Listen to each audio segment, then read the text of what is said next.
Isinalida ang mga kumpanya ng iba't ibang ultra-bilyonaryo bilang natatanging taxpayer sa Gawad Manilenyo Awards. Yan ang agenda report ni Paulo Barcelon live mula sa Maynila. Paulo, ano-anong mga kumpanya ang mga ito?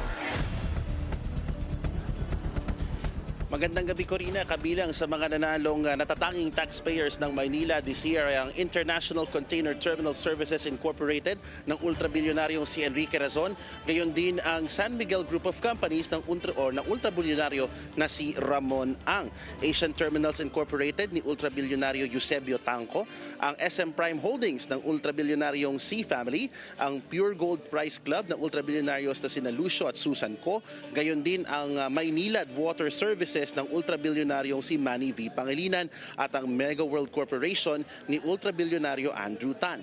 Mayroon ding kategorya para sa mga natatanging Manilenyo, Corina, tulad ng batikang aktres na si Eva Darren na kinilala bilang natatanging Manilenyo sa larangan ng pag-arte at pelikula, si Professor Xiao Chua na natatanging Manilenyo sa larangan ng kultura at sining, at ang inyong lingkod bilang natatanging Manilenyo naman sa larangan ng mass media.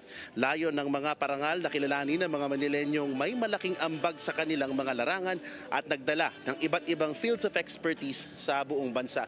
Katatapos lamang, Corina, ng isinagawang award ceremony dito sa Maynila at sa kanyang talumpati, pinasalamatan ni outgoing Manila Mayor Honey Lacuna ang lahat ng nag-ambag sa kanyang 3 taon bilang alkalde ng lungsod ng Maynila.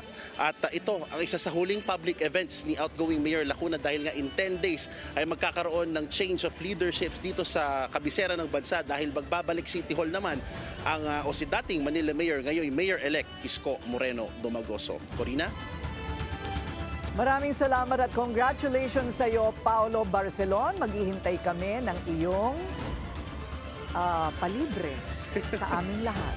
Nag-uulat ng live mula sa Maynila.